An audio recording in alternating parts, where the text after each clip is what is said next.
बिस्मिल्लाहिर्रहमानिर्रहीम अस्सलाम वालेकुम वरहमतुल्लाहि वबरकातुहू। उम्मीद है आप सब खैरियत से होंगे। आप देख रहे हैं मेरा YouTube channel science teaching zone, जहां आप जानते हैं कि हम डिस्कस कर रहे हैं फर्स्ट ईयर की न्यू बुक के अकॉर्डिंग बायोलॉजी का सिलेबस, जिसमें हम सेकंड चैप्टर के एक्सरसाइज को सॉल्व कर रहे हैं। एक्सरसाइज का जो लास्ट पोर्शन है जिसमें हम इंक्वेस्टिव क्वेश्चंस को स्टडी करते हैं, वो आज हमारा टॉपिक उन इंक्वेस्टिव क्वेश्चंस पे है। चलिए देखते हैं इस चैप्टर्स के क्वेश्चंस को।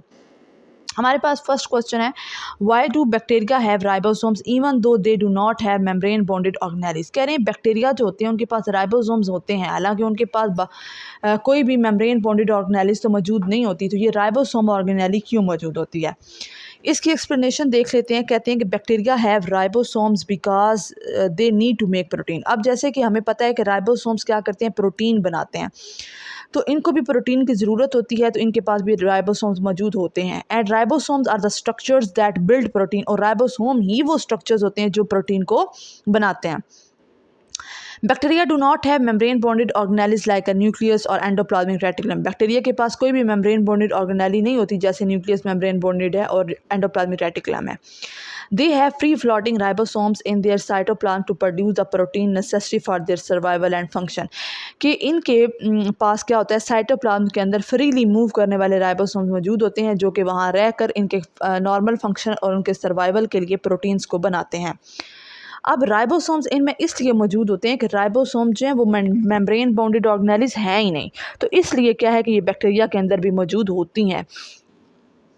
Which is why bacteria can have them. इस वजह से क्या है, इनके मेम्ब्रेन बाउंडेड ना होने की वजह से बैक्टीरिया के अंदर राइबोसोम्स मौजूद होते हैं। उम्मीद है आपको ये कॉन्सेप्ट जो है वो क्लियर हो गया होगा। नेक्स्ट हमारे पास क्वेश्चन है, if bacteria do not have mitochondria how do they generate energy for survival. जैसा कि हम जानते हैं कि माइटोकॉन्ड्रिया को power house of the cell कहा जाता है, मीन्स उसकी जो सारी की सारी एनर्जी है वो उसके अंदर बनती है। उसी एनर्जी की बिना पर वो अपनी तमाम मेटाबॉलिक एक्टिविटीज़ को करते हैं और सर्वाइवल उनका इजी हो जाता है। तो अगर बैक्टीरिया के पास माइटोकॉन्ड्रिया तो होते ही नहीं है, तो फिर ये अपनी एनर्जी को कहाँ से जनरेट करते हैं, तो ये हमारे पास क्वेश्चन है, इसकी रीज़न हमने बतानी है।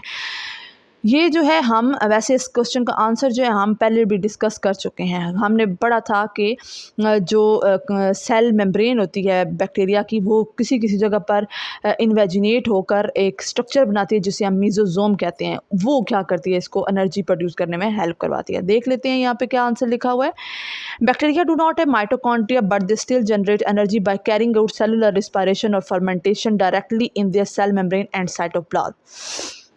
बैक्टीरिया के पास जैसा कि माइटोकॉन्ड्रिया नहीं होता, फिर भी ये अपनी एनर्जी कैसे बनाते हैं, सेल मेम्ब्रेन और साइटोप्लाज्म के अंदर सेलुलर रिस्पायरेशन करके और फर्मेंटेशन करके ये क्या करते हैं, एनर्जी को बनाते हैं। एट सम पॉइंट्स, कुछ जगहों पर cell membrane invaginate, cell membrane जो वो अंदर की तरफ धंस दी जाती है, एंड फॉर्म वेजिकल, और ये छोटे छोटे वेजिकल टिब्यूल्स या लैमिला बना देते हैं साइटोप्लाज्म के अंदर। ये जो वेजिकल टिब्यूल्स और लैमिला होते हैं, इन स्ट्रक्चर्स को क्या कहा जाता है, मीजोजोम्स कहा जाता है। और ये स्ट्रक्चर एज अ सर्व करते हैं रिस्पायरेटरी सेंटर के तौर पर, मतलब वहाँ पे क्या होती है, रिस्पायरेशन होती है, तो रिस्पायरेशन के नतीजे में ये क्या कर लेते हैं, एनर्जी को बना लेते हैं। In aerobic bacteria special protein in the cell membrane help make energy. कि एरोबिक बैक्टीरिया के अंदर, इनकी सेल मेम्ब्रेन के अंदर एक स्पेशल प्रोटीन मौजूद होती है जो कि यहाँ पे इसको एनर्जी बनाने में हेल्प कर रही होती है। अगर हम एन एरोबिक बैक्टीरिया की बात करें तो इनकी जो एनर्जी है वो तब बनती है जब फूड की तोड़ फोड़ होती है उनके साइटोप्लाज्म के अंदर, तो उसके नतीजे में एनर्जी निकलती है जिसको वो अपने सर्वाइवल के लिए यूज़ करते हैं। नेक्स्ट हमारे पास क्वेश्चन नंबर 3 है, why do certain bacteria exhibit twitching mortality using Pillai instead of flagella. कि कुछ बैक्टीरिया जो हैं वो फ्लैजेला की बजाय पिल्लाई को इस्तेमाल कर दे ट्विचिंग मूवमेंट को क्यों शो करते हैं। क्योंकि क्या होता है कि कुछ बैक्टीरिया करते हैं ट्विचिंग मोटेलिटी पिल्लाई को यूज़ करके फ्लैजेला की बजाय।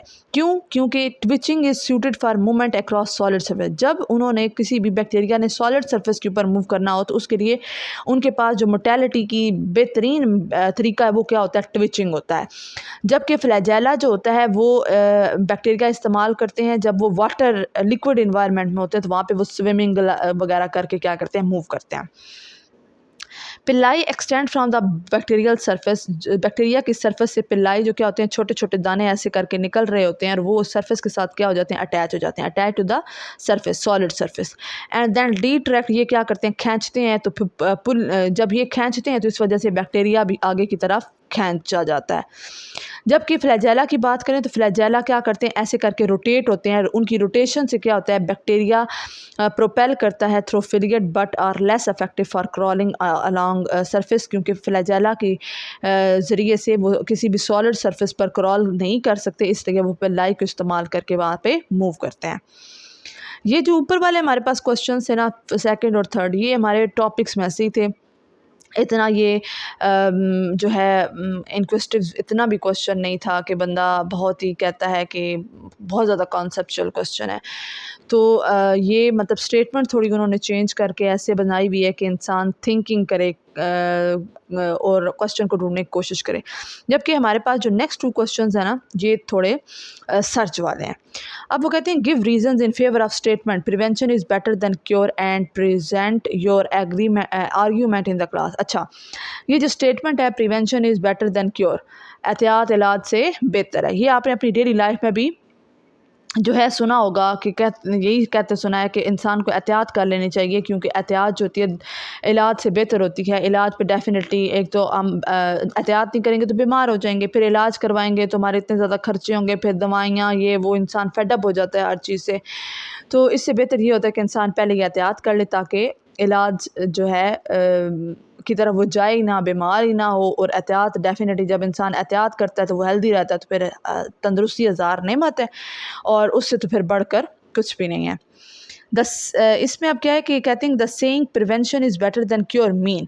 अब ये जो मुहावरा है कि एहतियात इलाज से बेहतर है, मीन्स इसका मतलब है it is wiser to stop problem before they happen rather they deal with them later, कि मसले को होने से पहले हमें उस पर एहतियात बरत के उससे बचना चाहिए, ना कि हम अगर बीमार हो जाएं तो उससे बाद में जब हम उसको डील करेंगे, उसका इलाज करेंगे, तो वो हमारे लिए क्या हो जाएगा, बहुत ज़्यादा मुश्किल हो जाता है। कैसे कि सबसे पहला पॉइंट लिखा हुआ है by preventing disease through vaccine. हमें क्या होता है कि हमें वैक्सीन, अगर कोई भी बीमारी होती है ना, फैल रही होती है, तो हमें उसकी वैक्सीन अवेलेबल हो तो हमें उसको वैक्सीनेशन करवा लेना चाहिए। हमें हेल्दी हैबिट्स मतलब हमें सेहतमंद ज़िंदगी वाले आदात को अपनाना चाहिए, रेगुलर चेकअप करवाना चाहिए, तो इससे बहुत सारी ज़िंदगियाँ क्या हो जाती हैं, बच जाती हैं। सेकेंड हमारे पास क्या आ जाता है, treatment of disease can be very, उसके बाद डेफिनेटली इलाज करवाएं। तो आप डेफिनेटली जानते हैं कि हॉस्पिटल्स में इलाज इतने ज़्यादा महंगे होते हैं, एक्सपेंसिव होते हैं, फिर मेडिसन दवाइयाँ इतनी महंगी होती हैं, हॉस्पिटल में स्टे एक रात का इतना ज़्यादा वहाँ पे स्टे करने का बिल बन जाता है, फिर अगर सर्जरी वगैरह होती है तो वो कॉस्ट अलॉट, उसके भी बहुत ज़्यादा पैसे लग जाते हैं। Preventing illness through a simple action, अगर हम बीमारी से मामूली जो इकदाम हैं वो करके बच जाएँ, जैसे कि हैंड वाशिंग, हमें अच्छे तरीके से हाथ धोना चाहिए, एंड ईटिंग हेल्दी, अगर हम अच्छी और हेल्दी खुराक को खाएँ तो इससे हमारी सेहत भी बच जाती है और क्या हो जाती है, हमारे पैसे भी बच जाते हैं। देन हमारे पास आता है प्रिवेंटिंग डिजीज़ लाइक फ्लू और कोविड-19 not only protect us but also keep others safe. Prevention helps stop to spread in families, school and communities. अब आपको पता है जब 2019 में कोविड स्प्रेड हुआ था तो जो है डिस्टेंस मेंटेन और क्वारंटाइन, फालतू घरों में बाहर से निकलना, आना जाना, हर चीज़ को क्या कर लिया गया था, इसलिए एहतियात बरती गई थी कि ज़्यादा से ज़्यादा इंसान जो है बीमारी से बच सके। फिर आपको पता है जो फ्लू होता है ये भी एक वायरल इन्फेक्शन होता है, अगर एक इंसान को हुआ होता है ना तो उसके इर्द गिर्द वाले लोगों को भी ये ट्रांसफ़र हो जाता है, तो फिर वो भी बीमार हो जाते हैं। तो अगर हम उनकी एहतियात करें, बीमारियों के ख़िलाफ़ क्या करें, एहतियात बरतें, तो उससे क्या होता है कि हम एक तो अपने आप को भी बचा लेते हैं और दूसरे लोगों को भी, अपने फैमिलीज़ को बचा लेते हैं। अगर स्कूल, जैसे कोविड में स्कूल्स को भी जो है वो बंद कर दिया गया था, और कम्युनिटीज़ मतलब जो लोग मिलते जुलते आगे ग्रुपिंग में बैठ के पार्टीज़ करना, हर चीज़, शादी ब्याह, हर चीज़ पे पाबंदी लग गई थी। तो वो इसीलिए लगी थी कि अगर कोई बंदा बीमार हो जाएगा तो डेफिनेटली फिर एक तो सेहत ख़राब, ऊपर से इतने ज़्यादा ख़र्चे, और फिर हालात भी ऐसे नहीं होते हैं। तो इसलिए क्या है कि हमें सबसे पहला इक़दाम जो उठाना चाहिए वो हमारे पास एहतियाती तदाबीर का होना चाहिए, कि हमें खुद ब खुद उसको बीमारी से हिफाजत करनी चाहिए खुद की। उसके बाद क्या है, स्टेइंग हेल्दी मीन्स, हेल्दी रहने का मतलब ये है फीलिंग एनर्जेटिक, आप बहुत जो है खुद में आप में एनर्जी हो, गोइंग टू स्कूल, आप स्कूल भी जाएँ, खेल भी खेलें, अपनी ज़िंदगी को इंजॉय करें। तो प्रिवेंशन कीप अस एक्टिव, अगर हम एहतियात बरतेंगे, अच्छा खाना खाएंगे, बीमारियों से बचने की कोशिश करेंगे, तो इसी तरीके से हम एक्टिव भी रहेंगे और खुश भी रहेंगे। Disease like HIV AIDS do not have complete cure. आपको पता है कि जो एड्स हमने इस स्ट्रक्चर भी पढ़ा है इसका, HIV वायरस इसको कॉज करता है, इसका कोई भी मुकम्मल तौर पर क्या इलाज तो है ही नहीं ना। इससे बचने के लिए सिर्फ़ और सिर्फ एक ही रास्ता है, वो है कि हमें जो है एहतियात करनी चाहिए। So prevention is smarter, safe and more effective than waiting for a problem and then trying to solve it. कि प्रिवेंशन जो है ये हमारे पास एक अक्लमंदाना तरीका होता है, हमारी हिफाजत करता है और बहुत मौसर होता है। इससे कि आप एहतियात ना करें, इंतज़ार करें जी प्रॉब्लम आएगी फिर हम उसको सॉल्व करेंगे। अस्पतालों में धक्के खाए जाएंगे, मुख्तलिफ़ किस्म की गोलियाँ खाए जाएंगी जिसको खा खा के इंसान फेडअप हो जाता है। That's why we should always focus on staying healthy before falling sick. बीमार होने से पहले ही हमें अपनी सेहत का ख्याल रखना चाहिए और उसको बेहतर से बेहतर बनाना चाहिए। उसके बाद हमारे पास क्वेश्चन नंबर 5 है, correlate the social and cultural values of countries with the prevalence of AIDS. AIDS के लिहाज से आपने अपने मुल्क की जो सोशल और कल्चरल वैल्यूज़ हैं उनको आपने रिलेट करना है। अब कहते हैं the social and cultural value of the country have a strong impact on the prevalence of AIDS. Means जो हमारे किसी मुल्क में जितनी ज़्यादा जो है सोशल और कल्चरल वैल्यूज़ अच्छी होंगी, मींस उनमें लोगों में अवेयरनेस होगी और वो जितना ज़्यादा इस बीमारी को जो है फैलाव से रोकेंगे उतनी ज़्यादा वो मुल्क क्या होता है, सेफ़ रहता है। फॉर एग्ज़ाम्पल इन सोसाइटीज़ बहुत सारे माशरे में दैट प्योरिटाइज स्ट्रॉन्ग फैमिली बॉन्ड्स, मतलब फैमिलीज़ के अंदर अच्छा बॉन्ड होता है। रिलीजियस प्रिंसिपल, मजहबी तौर पर भी ख्याल रखा जाता है। मॉरल वैल्यूज़, इखलाकी तौर पर भी हर वैल्यू का इक़दार का ख्याल रखा जाता है। The incidence of AIDS is generally lower, मतलब वहाँ पे ये एड्स वाला जो ये बीमारी होती है इसके का वाक़यात होते हैं बहुत ज़्यादा कम होते हैं। ये जो जहाँ पे स्ट्रॉन्ग फैमिली बॉन्डिंग होती है और मजहबी तौर पर, इखलाकी तौर पर इंसान बाउंड्रीज़ क्रॉस नहीं करते, उनके अंदर ये जो कल्चरल फाउंडेशंस होती हैं often encourage abstinence before marriage, मतलब शादी से पहले जो है अपनी हदूद में रहना। फिडेलिटी विद इन मैरिज, शादी के बाद वफादार रहना। And discourage behaviours like drug use and casual sexual encounters which are key risk factor for the transmission of AIDS। और जो है लोग नशे वगैरह की तरफ नहीं जाते, जो है कैजुअल सेक्सुअल इनकाउंटर एक दूसरे के साथ नहीं करते। तो अगर वो इन तरीक़ों से बचते हैं तो वो एड्स की बीमारी से भी बच जाएंगे। अगर वो इन सारी बातों का ख्याल नहीं रखते तो उन कंट्रीज़ के अंदर क्या होता है, एड्स के एक इंसान से दूसरे इंसान तक फैलने के जो रिस्क होता है वो जो बहुत ज़्यादा हो जाता है। उसके अलावा moreover cultural factors like stigma and discrimination against individual with AIDS can prevent people from seeking early testing and treatment. एक ये होता है कि कुछ सोसाइटीज़ ऐसी होती है जिसमें लोगों को ना अपनी बदनामी का डर रहता है कि अच्छा अगर हमें बीमारी है और हम किसी को बताएंगे, हम अपना इलाज करवाएंगे तो लोग हमें क्या करेंगे, हम बदनाम हो जाएंगे। तो जब इंसान जो है ऐसा नहीं करता, अपने टेस्ट वगैरह नहीं करवाता, बचता नहीं है, अपनी एहतियाती तदाबीर नहीं करता, लोगों के साथ ऐसे ही सोशल कॉन्टेक्ट्स में रहता है और जो है फिर अगर वो एहतियात नहीं करता और बदनामी के डर से जब लोग इस चीज़ को बहुत ही लाइट ले लेते हैं, ना ही टेस्ट करवाते हैं, ना अपना इलाज करवाते हैं, तो इस तरीके से उन कंट्रीज़ के अंदर उन जगहों पे क्या होता है, ये एड्स की बीमारी जो है बहुत ज़्यादा फैल जाती है। उसके अलावा ऐसी कंट्रीज़ जो कि इन चीज़ों का बहुत ज़्यादा ख्याल रखती हैं, अगर किसी को, एक इंसान को अगर हो भी जाती है एड्स तो वो लोग प्रिवेंटिव मेजर्स करते हैं, एहतियात करते हैं, उसका इलाज करवाते हैं, प्रॉपर टेस्टिंग वगैरह होती है तो वो लोग बच जाते हैं। जबकि जो नहीं करते तो वो क्या करते हैं, खुद तो बीमार होते ही हैं, दूसरों को भी अपने साथ साथ क्या कर देते हैं, बीमार कर देते हैं। It enable the disease to spread undetected. जब वो हमें पता ही नहीं चलेगा कि ये बीमारी है तो वो क्या होगा, एक से दूसरे, दूसरे से तीसरे, तीसरे से चौथे, ऐसे क्या हो जाएगा, फैलती जाएगी बीमारी।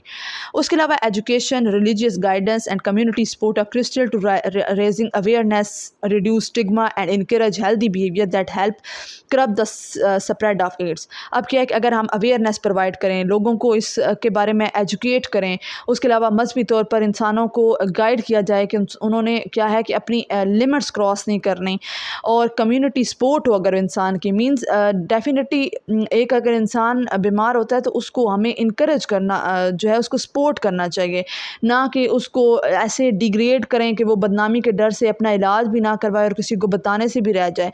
तो क्या है कि कम्युनिटी को भी सपोर्ट करना चाहिए। इस तरीके से क्या होती है, लोगों में इसके बारे में अवेयरनेस आती है, लोगों में जो बदनामी का डर होता है वो कम हो जाता है, और वो अपनी हेल्थ की तरफ जो होते हैं उनकी तरफ उनको हौसला अफजाई होती है। तो इस तरीके से क्या करते हैं कि एड्स की बीमारी को फैलने से रोका जा सकता है। जैसे फॉर एग्ज़ाम्पल एक इंसान है, अगर उससे एड्स है, फॉर एग्ज़ाम्पल अगर ना हेयर कटिंग के दौरान भी सेम इंस्ट्रूमेंट यूज़ किए जाते हैं, अगर ब्लड टेस्टिंग हो रही है तो जैसे पहले सिरिंज इस्तेमाल की जाती थी, तो अगर वो उसको एक ही इंसान पे लॉक वाली सिरिंज नहीं थी, तो एक ही सिरिंज से काफ़ी सारे लोगों का अगर ब्लड सैंपल लिया जाता है, तो वो जैसे ही किसी एड वाले पर्सन को पे सिरिंज यूज़ की थी, तो वो किसी हेल्दी पर्सन पे सिरिंज यूज़ की जाएगी, तो वो क्या होगा, उसकी तरफ भी वो HIV वायरस की वजह से एड्स काद हो जाएगी। तो इस तरीके से क्या है कि हमें अपनी भी सेहत का ख़्याल रखना चाहिए और दूसरों की सेहत का भी ख़्याल रखना चाहिए। वक्त पर टेस्ट करवाने चाहिए, इलाज करवाना चाहिए। जो है डेफ़िनेटली जो सोसाइटी होती है उसे भी क्या करना चाहिए, सपोर्ट करना चाहिए उस पर्सन को। The strong social and cultural values promote responsible behaviour, awareness and compassion can significantly reduce the prevalence of AIDS in a country. कि अगर हमारे सोशल और कल्चरल वैल्यूज़ बहुत अच्छी होंगी, हमारा बिहेवियर, हम लोगों को आगाह करेंगे इस के पॉजिटिव और नेगेटिव इफ़ेक्ट्स के बारे में, तो लोगों को जब अवेयरनेस होगी तो इस तरीके से क्या होगा, हम उस कंट्री में इस बीमारी को क्या कर सकते हैं, रोक सकते हैं। ये था हमारा आज का लेक्चर। ये एक बुकिश मटेरियल के अलावा भी अगर देखा जाए तो ये लेक्चर हमारे लिए बहुत ही इम्पोर्टेंट था। ये एक जर्नल गाइडेंस है। लोगों को इसके बारे में इंफॉर्मेशन होनी चाहिए और ऐसी तमाम चीज़ों से बचना चाहिए, और बाकी ओवरऑल हर बीमारी से बचने के लिए इलाज से बेहतर क्या होती है, एहतियात होती है। इसको हमें हमेशा जो है याद रख कर इस पे इम्प्लीमेंट करना चाहिए और अपनी सेहत का बहुत ज़्यादा ख़्याल रखना चाहिए। उम्मीद है आपके ये सारे क्वेश्चंस के कॉन्सेप्ट जो हैं क्लियर हो गए होंगे। फिर भी अगर आपका कोई भी मज़ीद क्वेश्चन हो तो आप मुझसे कमेंट बॉक्स में कर सकते हैं, इंशाल्लाह उसका जवाब ज़रूर दिया जाएगा। अगर आपको लेक्चर पसंद आया हो तो इसको अपने फेलोज़ के साथ लाज़मी शेयर कीजिएगा। ऐसे इन्फॉर्मेटिव लेक्चर्स के लिए साइंस टीचिंग ज़ोन को सब्सक्राइब, लाइक और शेयर करना मत भूलिएगा। मुझे रखिएगा अपनी दुआओं में याद, अपना बहुत सारा रखिएगा ख्याल। मुझे दें इजाज़त, अल्लाह हाफ़िज़।